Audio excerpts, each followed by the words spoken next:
hacemos encantados.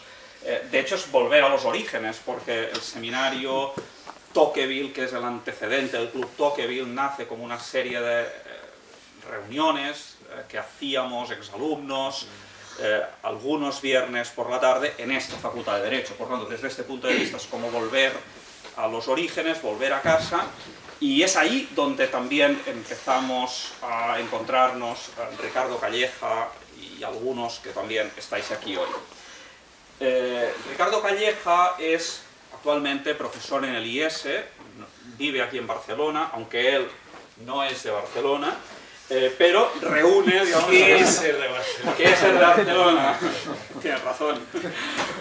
Digamos, de entrada, tener la vecindad administrativa. ¿No? Si nos ponemos... No declararé. Derecho administrativo... Bueno, en cualquier caso, Ricardo Calleja es una persona que tiene una licenciatura en Derecho y un doctorado en Filosofía del Derecho por la Universidad Complutense de Madrid, que actualmente es profesor de Ética Empresarial en el IES, que se ha ocupado de temas muy variados relacionados con el pensamiento del siglo XX, y es un gran especialista en Carl Schmitt, al que dedicamos otra sesión en el mes de enero.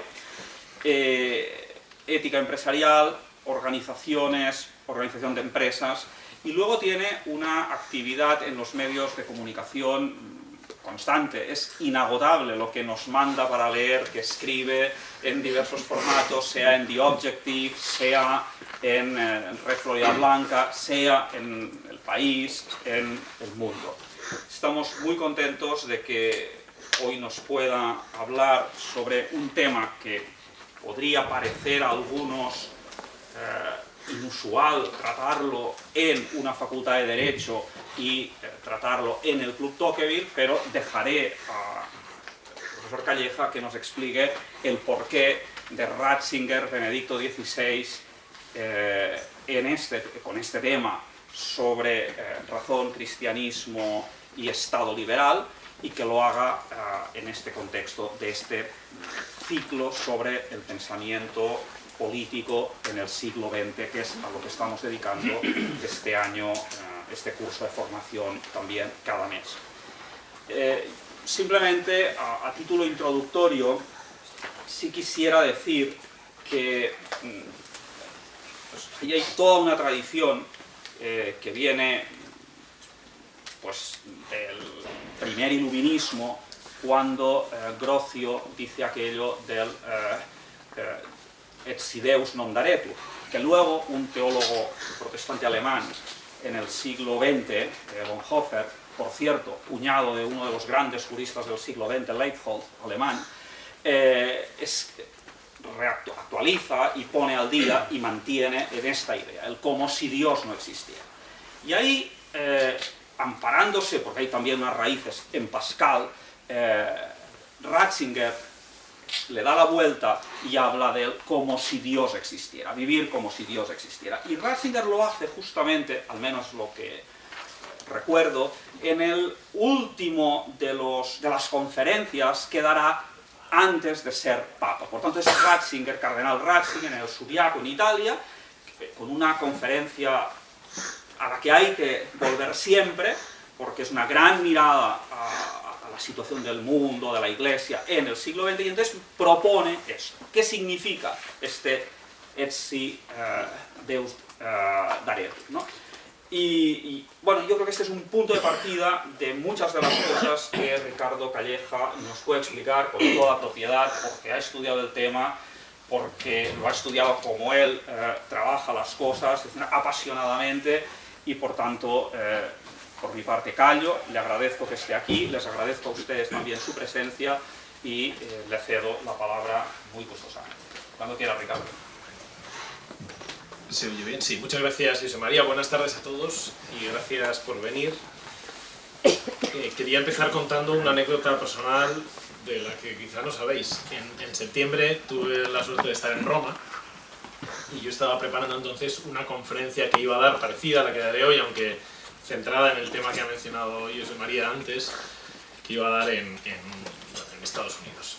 Y tenía la ilusión pues, de poder saludar personalmente a Joseph Ratzinger, el que es actualmente Papa emérito de la Iglesia Católica. Pues los canonistas se pelean para saber qué es eso. El caso es que está allí y que algunos consiguen acceder al Sancta Sanctorum, y escribí a su secretario y recibí una respuesta muy amable el día antes de llegar a Roma. Excelentísimo, tal como son, bueno, es alemán pero habla en italiano, ¿no? Escribe en italiano. Y entonces me dijo: el Santo Padre Benedicto XVI, después de una ponderada meditación y un atento discernimiento, no le va a recibir. Así que, claro, cuando uno le ponderan tanto, uno espera que sea para mí. Pero vosotros habéis tenido la amabilidad de recibirme, cosa que os agradezco. Bueno, lo siguiente, y el primer punto de lo que hablaré hoy, es lo que llaman los americanos el elefante en la habitación, ¿no? Esto que a lo que he hecho referencia Josep María, ¿no? ¿Qué hacemos, gente de un think tank liberal, de alguna manera, en una universidad pública, comentario lateral, un viernes por la tarde, hablando del Papa de Roma? Cuando, de alguna manera, buena parte de lo que se proponía y ha conseguido y se ha realizado en el siglo XX por parte del liberalismo político, que de alguna manera es un trasfondo que nos une, es la autonomía de la realidad política respecto de las autoridades religiosas. O sea que la secularización, la laicidad, la confesionalidad en sus distintas versiones más o menos positivas, pero en cualquier caso, en fin, la política no es cosa de papas, hoy ya no es cosa de papas. Y los que estáis aquí, quizá os dividís en dos grupos. Bueno, me parece que está todo un poco desequilibrado, pero en principio tendríais que dividiros en dos grupos. Los que os hacéis esa pregunta, y sin embargo estáis aquí porque os fiáis del Club Tocqueville, y dices: oye, si lo monta el Club Tocqueville, es que algo debe tener interesante, a pesar de la objeción, así que uno a primera vista puede hacerse. Y otros que, como habéis leído a Joseph Ratzinger, sabéis que siempre tiene algo que decir. Y que aunque sea con un día de adelanto y un servidor el que lo vaya a contar, pues vale la pena dedicarle un viernes por la tarde. A los primeros os leo un pasaje de un artículo de Mario Vargas Llosa, que no es doctor de la Iglesia, en El País, que no es el Observatorio Romano, sobre Benedicto XVI. En el año 2011, después de que Benedicto XVI... Hablaré de Joseph Ratzinger, Benedicto XVI, indistintamente. Quizás, sobre todo, diré Benedicto XVI cuando lo que cite o mencione sea algo que Ratzinger ha escrito en cuanto que Papa, y Ratzinger me saldrá para el resto de referencias. Dice: Benedicto XVI es un hombre de ideas, un intelectual, alguien cuyo entorno natural son la biblioteca, el aula universitaria, como esta, el salón de conferencias. Su timidez ante las muchedumbres aflora de modo invencible en esa manera casi avergonzada y como disculpándose que tiene de dirigirse a las masas. Pero esa fragilidad es engañosa, pues se trata probablemente del papa más culto e inteligente que haya tenido la Iglesia mucho tiempo, uno de los raros pontífices cuyas encíclicas o libros un agnóstico como yo puede leer sin bostezar. Hasta aquí Vargas Llosa. Digo, porque al final también los liberales tienen sus autoridades y Vargas Llosa es una de ellas, pues creo que está suficientemente justificado. Pero más aún, hace unos días, donde es aquí en el auditorio, el aula magna, en un acto también del Club Tocqueville, tuvimos a Joseph Weiler, el mismo judío, pero gran admirador del pensamiento de Joseph Ratzinger, de Benedicto XVI, donde nos hablaba de dónde viene la gran crisis cultural europea y de esta división entre lo que él llama la Santísima Trinidad Liberal, estos tres principios que son uno solo, la democracia, el Estado de Derecho y los derechos individuales, y cómo la afirmación unilateral de esos principios basados en el individualismo y el rechazo y marginación del ámbito público de lo que él llama la profana trinidad de patriotismo, identidad y religión, ha generado una tensión que explotan los movimientos pues, nacionalistas, identitarios o fundamentalistas, porque hay algo de la necesidad de sentido del ser humano que un discurso puramente liberal, en el sentido puramente individualista, no satisface. y por lo tanto, bueno, el otro día él habló, se centró en el tema de la identidad. Hoy de alguna manera nos vamos a centrar en el papel de la religión en su relación con los principios del Estado liberal. Cito, porque además es el objeto de un diálogo, parte del cual tenéis impreso en los documentos que os hemos pasado, el diálogo entre Ratzinger con Habermas. Este diálogo gira en torno a una intuición formulada en lo que ha dado en llamarse la Böckenförde Dictum, o sea, la frase de Böckenförde, en fin, la tirada de la moto de Böckenförde, ¿no? El Estado liberal vive de presupuestos que él mismo no puede garantizar.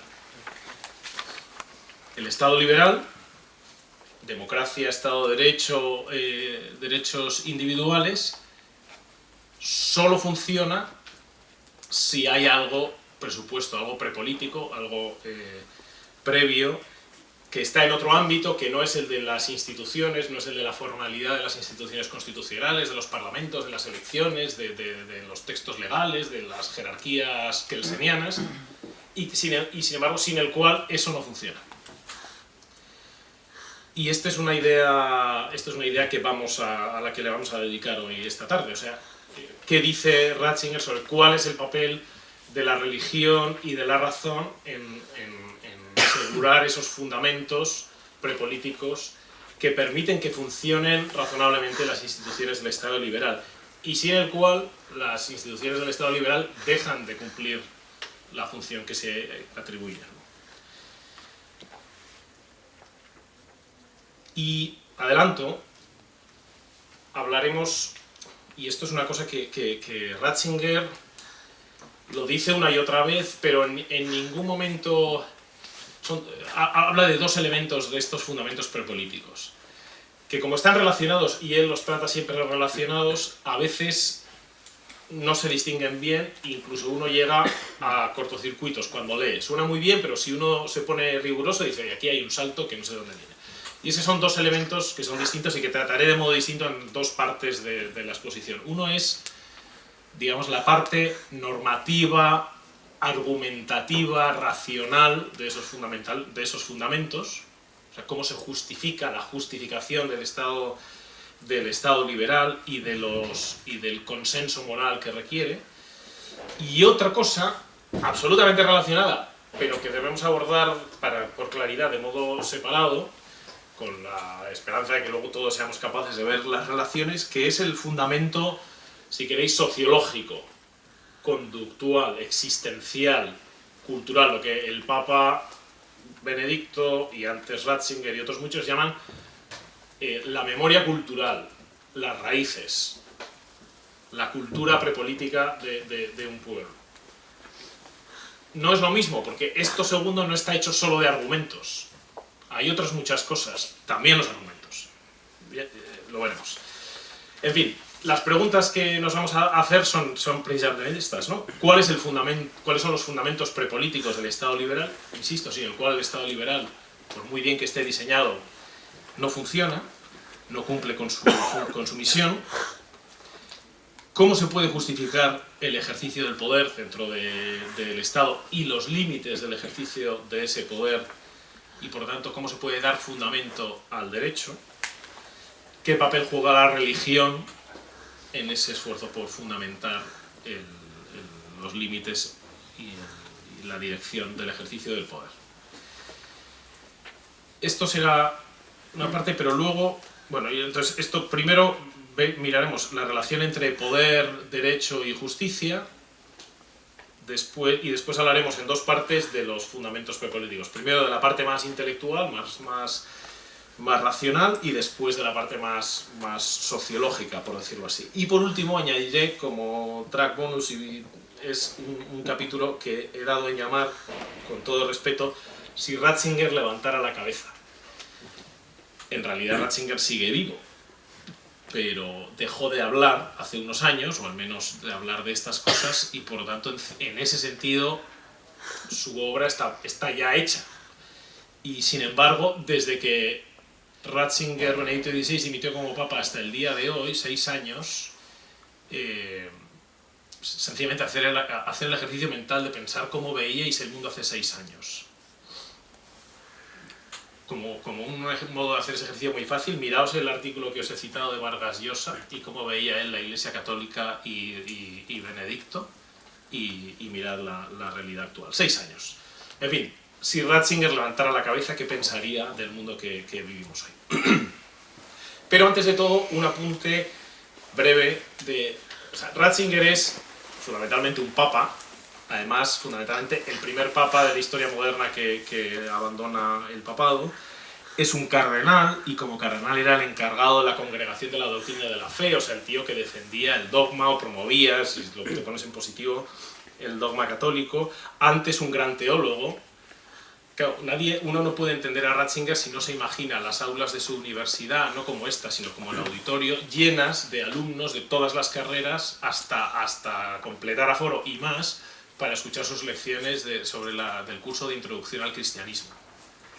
O sea, una persona que es capaz de generar ese interés y esa interlocución con gente de carreras y de religiones, o al menos confesiones cristianas distintas, tiene algo que decir. Y de hecho su gran libro de esos años, que es la introducción al cristianismo, es un esfuerzo por hacer el cristianismo algo no comprensible en el sentido de fácilmente asimilable, sino interesante, relevante para los debates contemporáneos y para la razón ilustrada, por decirlo así, en la que vivimos.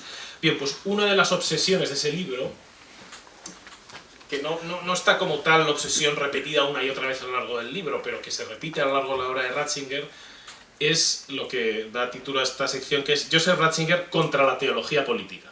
Y aquí sale mi amigo Carl Schmitt. Ratzinger le pone la proa a la idea de la teología política, tanto la teología política, por decirlo así, de derechas, la de Carl Schmitt, como la teología política, por decirlo así, de izquierdas, marxista, alias la teología de la liberación. Estos dos son... en el sentido, y no me extiendo más porque esto podría ser objeto de otra conferencia, de que frente a la pretensión de Schmitt de fundar la política en un ámbito que no sea racional, que es suprarracional, que es la teología, que es la excepcionalidad, el milagro y los conceptos teológicos que por ahí vienen, Ratzinger defiende en todo momento que la política es el ámbito de la razón. Y por tanto un ámbito abierto a la discusión, y que consiste fundamentalmente en diálogo. En esto evidentemente está en la estela de los clásicos griegos, de la experiencia griega y, si queréis, de Aristóteles más que de Platón, y también de alguna manera en la tradición liberal, de eso que Schmitt llamaba con desdén. Y si tuviera tiempo, escribiría o os contaría hoy la distinta lectura que hacen de la leyenda del Gran Inquisidor, este pasaje de los hermanos Karamazov de Dostoyevsky, la diferente lectura que hacen Carl Schmitt, que aborrecía de la presentación que se hacía ahí de Jesucristo y que aplaudía al Gran Inquisidor, que por cierto decía que en la España del siglo XIX el Gran Inquisidor era Donoso Cortés. Y Ratzinger, que cada vez que tiene que hablar del papel de la Iglesia ante la política y tal, recurre a esa leyenda, ¿no? A la idea de que el poder de la religión es no tener poder, y que el único modo de que la religión cumpla su misión en la sociedad es siendo pobre. La Iglesia, más que la religión, es siendo pobre y renunciando al poder. En otros sitios dice que, y cuando no lo es, le hacen pobre y le quitan el poder, y nos viene muy bien, ¿no? Viene a decir, ¿no? Mientras que Schmitt diría otra cosa, en fin, etc. Hasta aquí lo que quiero decir es que en el punto de partida Ratzinger es, en esto, muy claro: la política como ámbito de la razón. Bien. De las tres partes que iba a decir, poder, derecho y justicia, voy a ir muy rápido, aunque tengo muchos textos y citas, pero en buena medida están en los textos que os he dado, que os aconsejo leer, porque en algún momento son repetitivos, se solapan, pero leídos juntos tienen sentido. Una de las preocupaciones de varios de los grandes autores cristianos del siglo XIX, pienso en C.S. Lewis, Romano Guardini, el propio Schmitt, Bertrand de Jouvenel, si se puede decir que era cristiano, etc., el mismo Ratzinger, es los problemas morales que genera el crecimiento y la acumulación del poder. Este es un tema, por otro lado, también muy liberal, ¿no? Lord Acton, liberal y católico siglo XIX, tiene la otra famosa frase de Lord Acton: el poder tiende a corromper y el poder absoluto corrompe absolutamente. Pues esto, que era verdad en el siglo XIX, en el siglo XX, con el crecimiento de la técnica y la acumulación del poder, el estado total y movilizado que sale de las guerras mundiales, etc., pues se convierte en una realidad pues muy concreta, real y peligrosa.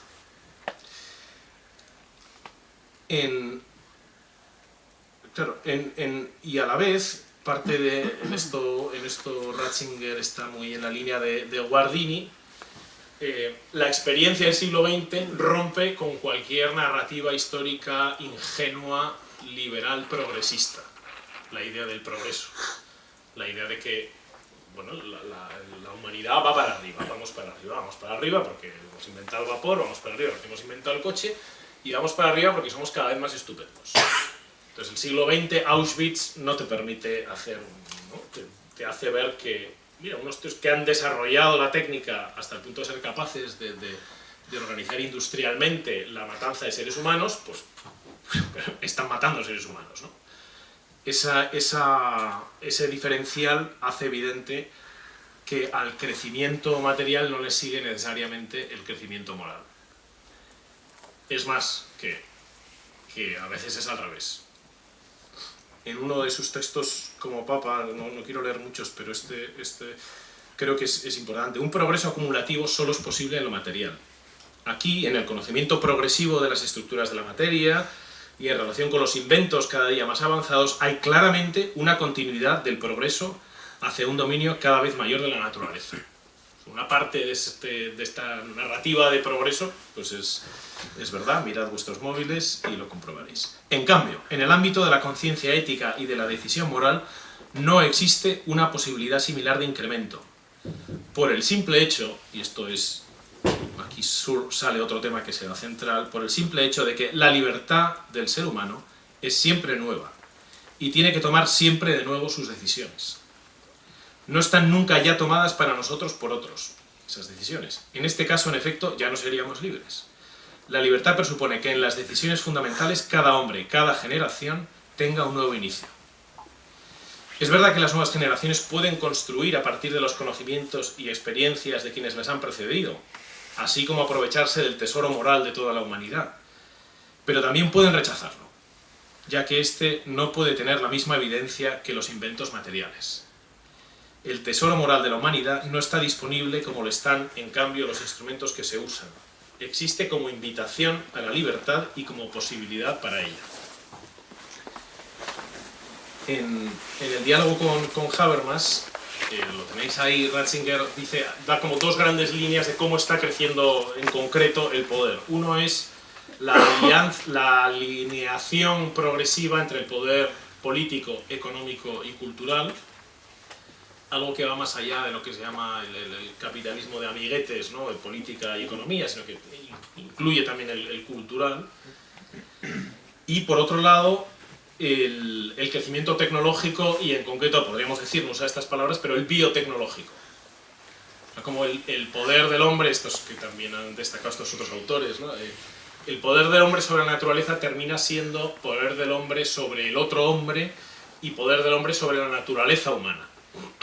Y por lo tanto, poder, capacidad de disposición sobre las condiciones de vida de las futuras generaciones e incluso sobre la unidad de la especie humana.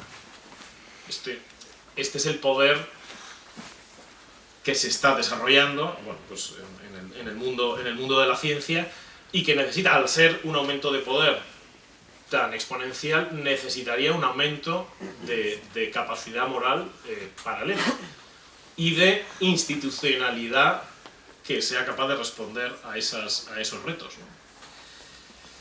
Bien, entonces el problema es cómo hacer que el poder se someta a la justicia. Al hablar ante el Bundestag, que también tenéis, el Papa allí hace referencia a los políticos que tiene delante, en plan menos así macro y más subjetivo de ellos, ¿no? O sea, ¿cuál es Dice, la política, dice, su criterio último, el de los políticos, y la motivación para su trabajo como político, esto vale en tiempos de paz y en tiempos de campaña, no debe ser el éxito, y mucho menos el beneficio material. La política debe ser un compromiso por la justicia y crear así las condiciones básicas para la paz. Naturalmente un político buscará el éxito, sin el cual nunca tendría la posibilidad de la acción política efectiva, pero el éxito está subordinado al criterio de la justicia, a la voluntad de aplicar el derecho y a la comprensión del derecho. Y sigue un poco más adelante con esta cita de San Agustín. Quita el derecho y entonces, ¿qué distingue el Estado de una gran banda de bandidos? Esto que es como muy básico, pero no hay que irse a ningún constitucionalista alemán del siglo XIX, ¿no? Quita el derecho y ¿qué distingue el Estado de una gran banda de bandidos? Dice, nosotros los alemanes sabemos por experiencia que estas palabras no son una mera quimera. Hemos experimentado cómo el poder se separó del derecho, se enfrentó contra él, cómo se pisoteó el derecho, de manera que el Estado se convirtió en el instrumento para la destrucción del derecho.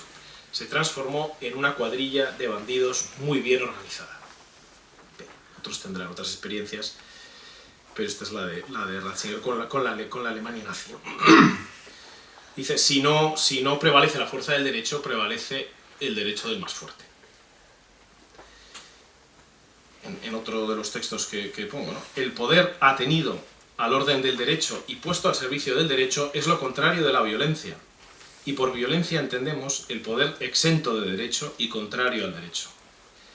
Por tanto, es importante para toda sociedad superar las sospechas bajo las que en este sentido puedan estar el derecho y los órdenes jurídicos, porque sólo así puede desterrarse la arbitrariedad y sólo así puede vivirse la libertad como libertad compartida, tenida en común.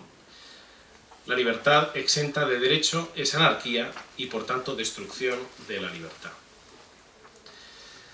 Bien, Bien, el poder debe someterse al derecho, pero entonces la pregunta sobre cómo se fundamenta la justicia pasa a decir cómo se fundamenta el derecho, cómo se crea el derecho y cómo se fundamenta el derecho. Es decir, aquí el problema es que si el derecho es simplemente producción del poder político, el típico planteamiento así un poco básico que el positivista se quejaría de que se lo atribuyéramos, pero que en el fondo es lo que hay detrás del positivismo, de modo muy claro en algunos de los textos del mismo Kelsen, ¿no? Hechos políticos que son la fuente de validez última de las normas jurídicas. Dice después, y esto es importante, ¿no? Porque nos habla aquí no tanto de la validez lógica, de la validez intelectual, cuanto de la vigencia, por usar terminología de teoría del derecho kelseniana, cuando falta este apoyo en la justicia. Dice, la sospecha contra el derecho, la revuelta contra el derecho, estallarán siempre que el derecho mismo no aparezca ya como expresión de una justicia que está al servicio de todos, sino como producto de la arbitrariedad, como derecho que se arrogan aquellos que tienen el poder de hacerlo. La tarea de poner el poder bajo la medida del derecho remite por tanto a una cuestión ulterior, a la de cómo surge el derecho y cómo tiene que estar hecho el derecho para convertirse en vehículo de la justicia. Y aquí Ratzinger se refiere de un modo no categórico, pero de un modo pragmático y razonable al principio de mayorías, como un modo por el cual se resuelven la mayor parte de los problemas, de un modo que permite la comparecencia de todas las razones y de todos los intereses, y que a la vez suscita adhesión, porque genera el sentimiento de identificación con el resultado de ese proceso, ¿no? Y dice, gran parte de la materia que se ha de regular jurídicamente, para gran parte de la materia que se ha de regular jurídicamente, decía en el Parlamento alemán, el criterio de la mayoría puede ser criterio suficiente. En el diálogo con Habermas, a la formación democrática de la voluntad solo le queda como instrumento imprescindible la delegación, por un lado, el principio de representación, y por otro, la decisión mayoritaria. En el discurso en Westminster, ante los representantes de la política y la cultura inglesa, el británica, ahí el Papa hace una afirmación que yo no he visto hecha por un Papa de modo tan tan rotundo como en este punto, y por eso la cito, ¿no? Gran Bretaña se ha configurado como una democracia pluralista que valora la libertad de expresión, la libertad de afiliación política, el respeto por el papel de la ley, los derechos individuales, la igualdad, etc. Y si bien con otro lenguaje, la doctrina social de la Iglesia tiene mucho en común con dicha perspectiva en su preocupación primordial por la protección de la dignidad única de toda persona humana y en su énfasis en los deberes de la autoridad civil para la promoción del bien común. Pues esto. Básicamente, Ratzinger acepta el principio democrático como modo de dar contenido al derecho y de fundamentarlo. Sin embargo, y aquí enseguida empieza a sonar el eco de nuestro, entre comillas, ya que estamos hablando de un papa, de nuestro santo patrón, Alexis de Tocqueville, está el problema de la tiranía de la mayoría, el problema del despotismo democrático. También las mayorías pueden ser ciegas y pueden ser injustas. La historia lo demuestra de forma más que clara. Y cuando una mayoría, por grande que sea, reprime a una minoría, por ejemplo, una minoría religiosa, racial, mediante leyes opresivas, puede seguirse hablando de justicia, puede seguirse hablando de derecho. Y ante el Bundestag es evidente que en las cuestiones fundamentales del derecho, en las cuales está en juego la dignidad del hombre y de la humanidad, el principio de la mayoría no basta. Esto no es otra cosa que el comienzo del principio constitucionalista, que él acepta también como parte necesaria digamos, de la armadura institucional del Estado liberal, en dos aspectos, ¿no?, que menciona explícitamente. La exigencia de mayorías de distinto tipo, según sea la importancia de la cuestión de que se trate, y en el diálogo con Habermas hace referencia a la exclusión de ciertos temas del ámbito de la decisión mayoritaria. No simplemente al establecimiento de mayorías reforzadas, sino la exclusión del debate de ciertos temas. Y dice, la edad moderna ha expresado un conjunto de tales elementos normativos en las diversas declaraciones de derechos y los ha sustraído al juego de las mayorías. Así, por lo tanto, pues vemos que Ratzinger acepta sin problemas el principio del Estado de Derecho, el principio democrático de las mayorías, con el condicionamiento del principio constitucional. Pero en el fondo sigue el gran problema que trasciende el de las reglas institucionales, que es la posibilidad de la corrupción de la mayoría, ¿no?, del despotismo de la mayoría. Esto que, además, citando a Tocqueville, escriben en uno de estos libritos que están publicados con algunos artículos o conferencias suyas.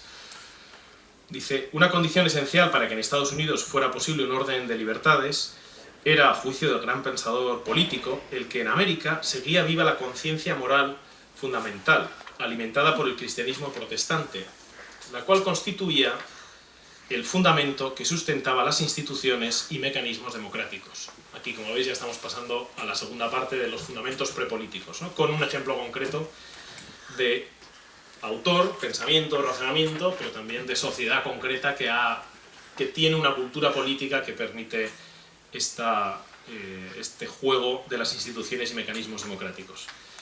Sigue, sin convicciones morales comunes, las instituciones no pueden durar ni surtir efecto. Claro, esto evidentemente contrasta con aquello famoso de Kant, que en fin era más teórico, ¿no? El Estado conforme a la razón es un Estado justo incluso con una nación de diablos. Esta es la aspiración, si queréis, liberal teórica máxima. O sea, montar las cosas tan bien que aunque aquí todos seamos unos diablos, el resultado de los procesos de liberación pública y los mecanismos de control, etcétera, sea fundamentalmente justo. Claro, la gran digamos, observación es la de Tocqueville, que no, o sea, si la sociedad ha perdido estas convicciones morales comunes, los resultados de esos procedimientos acabarán en formas de tiranía de la mayoría. Las decisiones, sigo con Ratzinger, las decisiones mayoritarias no pierden su condición verdaderamente humana y razonable cuando presuponen un sustrato básico de humanidad y lo respetan como verdadero bien común y condición a todos los demás bienes. Apartarse de las grandes fuerzas morales y religiosas de la propia historia es el suicidio de una cultura. Cultivar las evidencias morales esenciales, defenderlas, protegerlas como un bien común, sin imponerlas por la fuerza, constituye una condición para mantener la libertad frente a todos los nihilismos y sus consecuencias totalitarias. Bueno, pues entramos con esta referencia a Tocqueville al problema de cuáles son los fundamentos prepolíticos y cuáles son sus referencias. Y aquí es donde voy a aprovechar para dibujar un poco.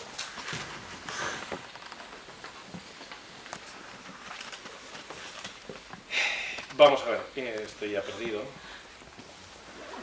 Bien, una de las cosas que observa es esto que es así siempre en una sociedad democrática, pluralista, conflictiva, es cada vez más complicado. O sea, decidir qué es lo justo, qué cosas deben estar excluidas y formar parte de ese patrimonio común y qué cosas deben someterse al principio de mayorías, no es evidente. Nunca ha sido fácil encontrar la respuesta, dice. ¿Cómo se reconoce lo que es justo? Se vuelve a preguntar, ¿no?, delante de los del Bundestag. Dice, en la historia, los ordenamientos jurídicos han estado casi... decide aquello que es justo entre los hombres. De modo que la ley, el derecho vigente, sería bien, pues el resultado de la religión en cuanto que voluntad de Dios, ¿no? La ley de Dios, en cuanto que voluntad de Dios, se traduce en la ley. Esto es como históricamente se ha dado fundamento a los ordenamientos. Aquí viene el giro argumental. Dice, contrariamente a otras grandes religiones, el cristianismo nunca ha impuesto al Estado y a la sociedad un derecho revelado, un ordenamiento jurídico derivado de una revelación. En cambio, se ha remitido a la naturaleza y a la razón como verdaderas fuentes del derecho, se ha referido a la armonía entre razón objetiva y subjetiva, una armonía que sin embargo presupone que ambas esferas estén fundadas en la razón creadora de Dios. A ver. La idea que tenemos de que no, en una sociedad cristiana, por decirlo así, en el sentido de totalmente cristiana, lo que habría sería la religión dictando la ley, o por tanto las autoridades religiosas, que son los que interpretan la voluntad de Dios, porque de momento Dios no se aparece todos los viernes, sino que hay que ir a alguien a que te diga lo que dice. Esta es la funda del derecho. Pues Ratzinger hace una afirmación que históricamente habría que contrastar. El cristianismo nunca ha pretendido fundamentar el derecho de la sociedad civil, en la revelación religiosa. Yo creo que aquí, si hiciéramos un inciso de nunca ha impuesto al Estado, si hiciéramos un inciso que dijera nunca ha debido imponer al Estado, ¿no?, como un ideal normativo que, en fin, no siempre se tiene por qué cumplir, bien, pues entonces estamos en otra discusión que ya no te lleva a la anécdota histórica, pues una vez que pasó tal, sino al problema de fundamentación. Y aquí viene todo, él hace muy brevemente en este discurso ante el Bundestag, con algunas referencias también en el diálogo con Habermas y referencias esparcidas por su obra, viene una historia que él establece fundamentalmente de continuidad entre la idea, digamos, aristotélica de lo que es justo por naturaleza, la idea estoica del derecho natural, la asimilación cristiana vía San Pablo fundamentalmente de esta idea del derecho natural, de una ley moral escrita en el corazón del hombre, el desarrollo teológico, filosófico que se hace de eso en el mundo cristiano, fundamentalmente San Agustín, de modo cumbre Santo Tomás de Aquino, ¿no? Esto, aquí, por poner a Aristóteles, los estoicos, pero luego lo cristiano, luego Tomás de Aquino, en fin, hasta aquí más o menos, hombre, hay diferencias que aquí se está dejando por el camino y que un teórico del asunto te pondría pegas, pero también sería fácil aceptar la continuidad.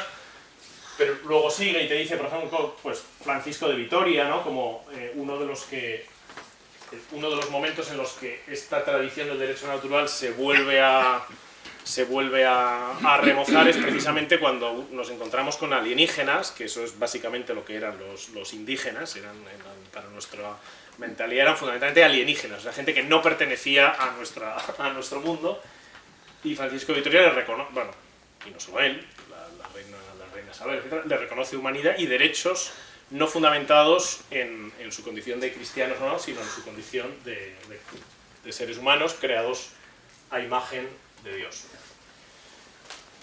Claro, poco después viene el amigo Grocio, al que ha citado Josep María, ¿no? Grocio, en ese pasaje que cita Josep María, dice, prácticamente con las mismas palabras que Benedicto, que los principios de la justicia se pueden encontrar con referencia a la razón y a la naturaleza. Literalmente lo que dice aquí Benedicto. Incluso en la hipótesis de que Dios no existiera. No, por supuesto no dice que Dios no exista. Eran creyentes, vamos, este no era católico, no era misa diaria, pero en fin, en el equivalente protestante, eso. Claro, uno dice, bueno, la naturaleza y la razón, que es exactamente a lo que dice Benedicto, que remite la tradición cristiana, por decirlo así, cuando quiere fundamentar la legislación positiva.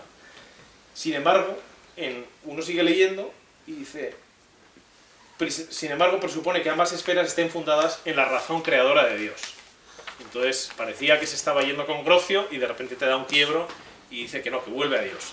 Pero a la vez no vuelve a Dios, a la voluntad de Dios revelada en un libro o en una ley de Dios y que se traduce directamente en ley, sino a la razón creadora de Dios, es decir, a la idea de que detrás del orden natural está la voluntad de Dios, pero lo que ya tiene valor normativo como ley natural para la razón humana es el orden natural mismo. En fin, este es todo un debate que daría para mucho, pero quería señalarlo. Después hay aquí hay otras referencias, las revoluciones, pues si leéis las cosas que va diciendo Ratzinger Benedicto, pues la francesa, pues claro, siempre resulta un poco más complicada de unir con todo esto. La americana, sin embargo, él es bastante positivo, sobre todo en sus visitas a Estados Unidos.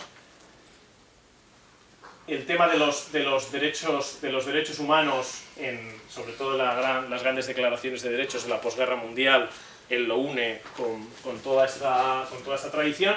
La ley fundamental de Bonn, apoyada en la dignidad humana y con una apelación a Dios en el prólogo, le parece que es un ejemplo de todo esto. Es más, en un discurso que no está ahí, a las comunidades musulmanas en Alemania les dice, mirad la ley fundamental de Bonn y veréis cómo es posible tener a Dios en la vida pública y tener los principios del Estado liberal. Y sin embargo, aquí hay una fecha fatídica, que en estos textos no menciona, pero que es evidente por su biografía y por otras cosas, en la cual aquí hay una gran fractura, que, vamos, por ponerle una fecha, es 1968.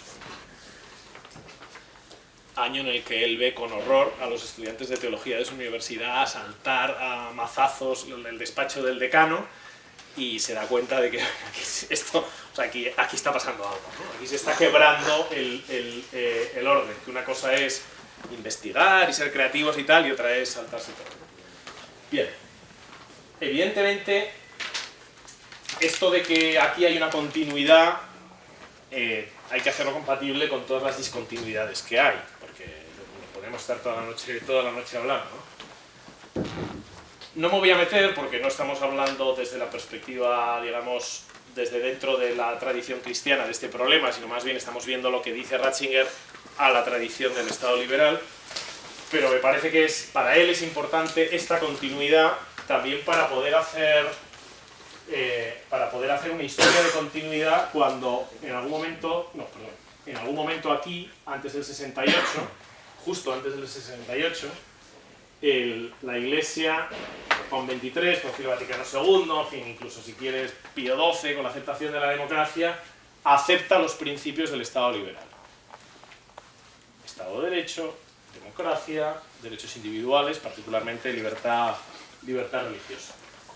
Los principios institucionales, no los principios filosóficos que pueda haber escrito cualquier autor por aquí, sino esto como modo de organizarse está bien, ¿no? Y él se ve en la obligación de decir, y además esto que es contrario a lo que han dicho los papas en esta época, que estaban enfadados con los liberales porque eran un poco comecuras, pues esto en realidad es continuidad más profunda con el mensaje de Jesucristo y la experiencia de los primeros cristianos, etc. Que no tenían, vivían en un imperio que no era cristiano, etc. Y donde lo fundamental era la libertad religiosa, en el sentido de la libertad de dar culto al Dios verdadero. Bien. Esto, bueno, aquí la idea fundamental es que detrás del fundamento, digamos, en el caldo de cultivo social que da lugar al Estado liberal, hay una tradición de pensamiento, digamos, la parte intelectual de esos fundamentos prepolíticos, en el que hay una continuidad donde los dos conceptos fundamentales, donde el concepto fundamental no es el de la religión, sino el del, por decirlo así, el derecho natural, o sea, razón natural o razón y naturaleza. Esto empieza, y sigue en el discurso al Bundestag, aborda esto entra y en el de Habermas también, esto entra en quiebra con la ciencia moderna, la idea de la ciencia moderna, especialmente golpea la idea darwinista de la evolución, que dice, no, detrás de la naturaleza no hay ningún tipo de razón creadora ni nada, esto es un proceso ciego y de esta naturaleza no sale ninguna ley que no sea la de la selva. Cosa que, por otro lado, ya había dicho Hobbes cuando diría que esta naturaleza pues es la guerra de todos contra todos, ¿no? Y una de las cosas que dice es de la ciencia como razón, como la ciencia, a ver, aquí estoy a brochazo limpio, ¿no? De la razón instrumental no se puede sacar el fundamento. La razón instrumental que te ha servido de alguna manera para diseñar esta distinción y estos mecanismos, checks and balances, etcétera, que has hecho para distinguir dos planos, el de la ley ordinaria, de la Constitución, etcétera. Sin embargo, esto no es suficiente, no es terreno suficiente para darle fundamento. Aquí me vais a perdonar que me paso a lo visual, con el color rojo espero que funcione. Si aquí están, digamos, las distintas opciones que la libertad política puede establecer y las mayorías, etc. Y el mundo de la Constitución es el tronco donde están institucionalmente recogidos los principios que no están sometidos a votación, o al menos están sometidos a mayorías reforzadas, pero esto solo no basta, esto necesita raíces. Pero para dar esas raíces no basta el mundo de la ciencia y de la visión instrumental de la vida humana, que termina no respetando la dignidad humana. Aquí está el choque entre la mentalidad utilitarista y el principio de la dignidad humana, ya sea en clave religiosa o en clave kantiana, pues es un tópico de las discusiones éticas. Lo que hace falta, viene a decir, y esta es la otra parte, es una memoria cultural, él dice, unas raíces, una cultura prepolítica, donde está la razón, porque esto, a ver, aquí estamos hablando, el suelo del que estamos hablando, esto es la ley, esta es la Constitución, que tienen parecidos, pero es un mundo institucional, formal, y este es el mundo de la cultura política. A ver, el mundo de la cultura política sigue siendo, debe seguir siendo, al menos para Ratzinger, es así todavía, es un mundo de la razón, donde esto es la opinión pública, es la universidad, es la conversación de fondo. Esta conversación de fondo es imprescindible para que esto funcione, y es una conversación de fondo que debe estar abierta a la razón. Él cita mucho en esto a Jürgen Habermas y la necesidad de que sea un diálogo sensible a la verdad, sin el cual, si no hay un diálogo sensible a la verdad, entonces lo que estamos haciendo es simplemente una guerra de todos contra todos, una mascarada de poder, que en realidad responde solo a la razón instrumental y a la comercialización de toda la vida social, etc. En esto coinciden Habermas y Ratzinger muy bien, ¿no? Ahora, tiene que ser una razón capaz de llegar a grandes verdades morales respecto de la persona, de la sociedad, de la justicia. Y esto es lo que él dice, que al cegarse, digamos, la fecundidad de esta tradición de pensamiento y excluirse del mundo de lo razonable, de lo que, citando a Rawls en uno de los discursos que pongo, del mundo de la razón pública, se excluye, por supuesto, las razones específicamente religiosas, pero también incluso las que, formuladas de modo racional, en términos de Rawls, representan visiones comprensivas del bien, ¿no? Solamente cabe pues, un tipo de razón que juega con los conceptos constitucionales y legales, pero en público no se debe hablar de más cosas. Esto tiene sus matices en el mismo Rawls, pero él lo que viene a decir es, no, esta gran conversación de fondo, que llamamos los fundamentos prepolíticos, llamamos las raíces, necesita estar alimentada, y aquí es clave el fenómeno de la retroalimentación entre razón y religión. Me voy saltando cosas para llegar al final y dejar tiempo a las preguntas. Esto está tratado de modo muy explícito en el discurso de Westminster, ¿no?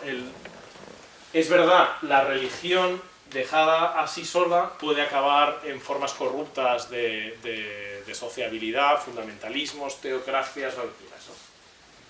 Que no respetan la libertad y que no respetan la verdad, porque no están abiertas a un diálogo de verdad. Pero luego él señala, ojo, pero también la razón, dejada a sí misma, ha acabado en Auschwitz. Acaba en experimentos humanos, acaba en modos de convivencia que son puramente mercantilistas y consumistas, que no respetan la dignidad de la persona. Entonces, él lo que propone como solución, por decirlo así, a este gran problema es la recíproca iluminación y purificación de la razón sobre la religión y la ampliación de la razón por parte del diálogo con las grandes tradiciones religiosas, el planteamiento permanente de los grandes temas. La pregunta aquí, otro elefante en la habitación, es, muy bien, esto es como grandes líneas, etc., pero ¿cuál es el papel en concreto de la institución Iglesia? ¿No? O sea, está muy bien, las grandes tradiciones religiosas, la razón, pero bueno, aquí ¿quién manda? O sea, ¿aquí quién manda? Bien, pues hay dos cosas muy claras que dice Ratzinger. Una primera es que esto, y a ver si se entiende, institucionalmente es autónomo. O dicho de otra manera, la Iglesia no pretende tener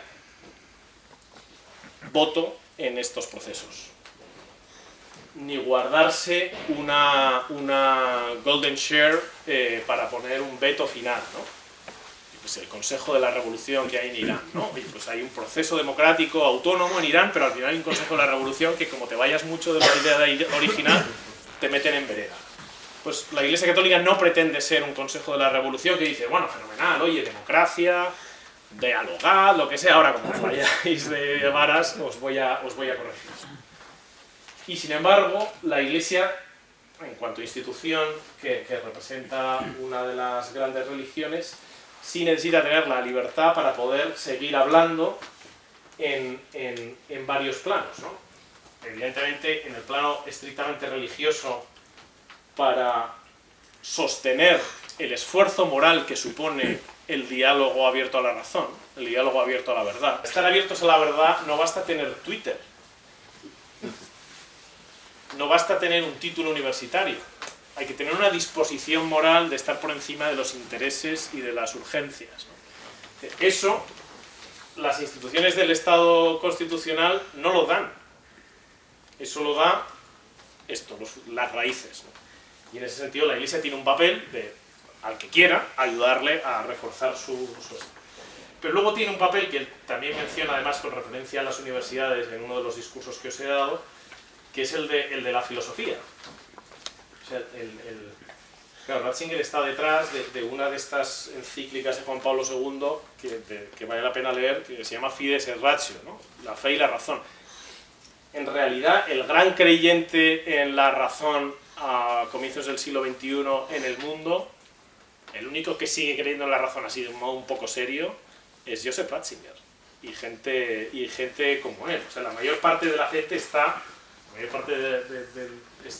un planteamiento de lo racional es lo puramente instrumental y estas cuestiones morales y políticas, etcétera, pues son sentimientos, es un mundo puramente subjetivo al que hay que ponerle coto de alguna manera vía instituciones sociales, pero que no son susceptibles de diálogo y de conversación.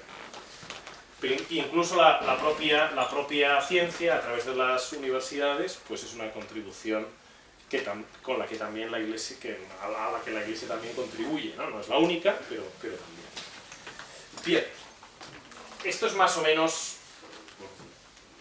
lo que quería decir. Y ahora queda el último, ¿no? O sea, si Ratzinger levantara la cabeza. O sea, ¿qué ha pasado desde que Ratzinger deja de ser papa? Parece que han pasado 5 cosas. Bueno, diré 4 cosas y una quinta que puede ser la consecuencia, al menos si él tiene razón, ¿no?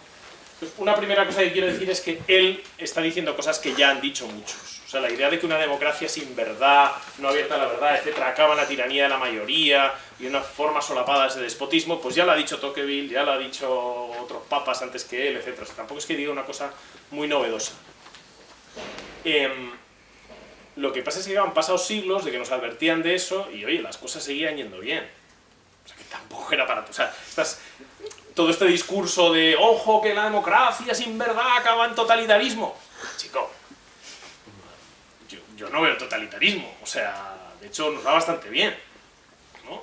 De hecho, esos discursos acababan como marginados en el ámbito de lo apocalíptico, ¿no? Gente un poco así, ceniza y tal.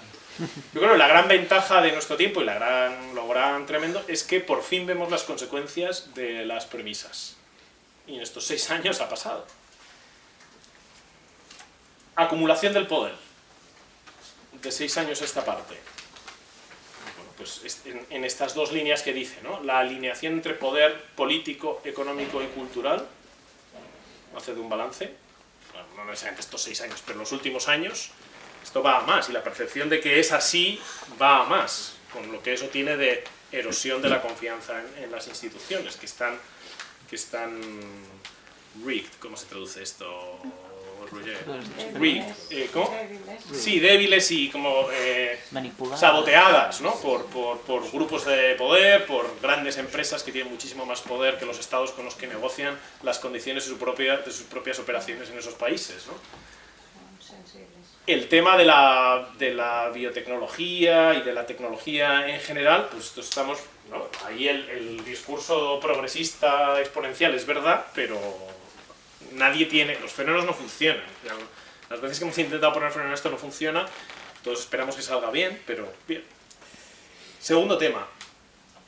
Claro, una de su gran advertencia contra la dictadura del relativismo, ¿no? La idea de que si se excluye el problema de la verdad y la aportación que a la verdad hace toda la gran tradición cultural occidental que está abierta a la razón natural y que en último término está abierta a Dios, viene el relativismo y con el relativismo lo que llaman la dictadura del relativismo, es decir, la imposición dogmática de verdades parciales, que no se refieren al bien común o a la verdad, sino que se imponen los intereses de una parte, etc. Bien, pues cada uno que piense si no ha habido en estos 6 últimos años, en una agudización del dogmatismo de posiciones que no son relativistas, son negacionistas de esto en realidad, no tiene nada de relativo.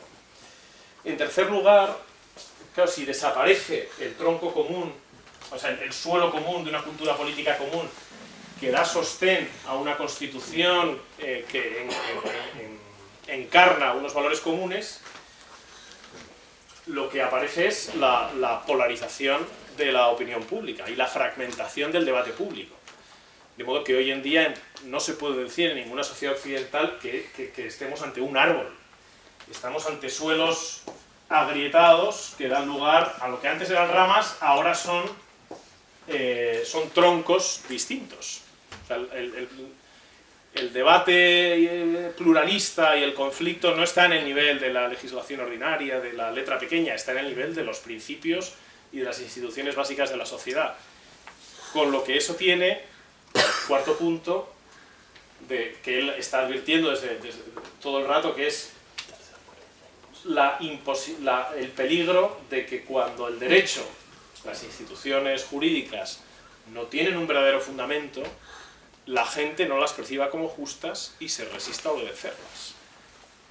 Y este sería el cuarto punto, que es la pérdida de legitimidad en el sentido descriptivo, en el sentido sociológico de la palabra, de las instituciones del Estado liberal. Es decir, esto ya no representa una cosa que se refiere a la razón y que vela por el bien común y donde yo estoy representado. Esto es un artefacto hecho por unas élites con unos intereses de parte y por lo tanto yo no me veo obligado a obedecer. El quinto punto lo dejo a vuestra especulación, sin tampoco ponernos dramáticos, pero claro, cuando desaparece el sustrato común y desaparece la posibilidad de la conversación, las relaciones humanas no... Hay dos opciones. Una, que seamos capaces de encauzarlas a través de los procedimientos que tenemos, aunque ya no los respetemos en su fondo, o que surja efectivamente un grado cada vez mayor de conflicto, de tensión y de violencia. Esto, claro, suena apocalíptico, suena negativo, pero hasta ahora todo lo anterior que habíamos dicho, todas las consecuencias que se seguían de haber roto con estas raíces, da la impresión de que se están cumpliendo. La pregunta entonces es ¿qué hacemos? Y yo veo todo el pontificado de Benedicto XVI como una especie de electroshock a la cultura occidental. O sea, hay un bicho vivo, pero moribundo, y un señor que se dedica a dar en el clavo con todo lo que tiene, y con la esperanza de que reviva, ¿no? Ante esto de, oye, vivid como si Dios existiera, volver a usar la razón para pensar en los grandes temas, volver a hablar de los grandes temas para ver si os ponéis de acuerdo, volver a las fuentes de esta gran tradición de donde salen los derechos humanos y donde sale el respeto al derecho, donde sale el respeto al débil, etc. Pero creo que no es muy exagerado decir que no le hemos hecho ni caso. Bien. Y por lo tanto no voy a dar otra solución que seguir con el electroshock. Muchas gracias.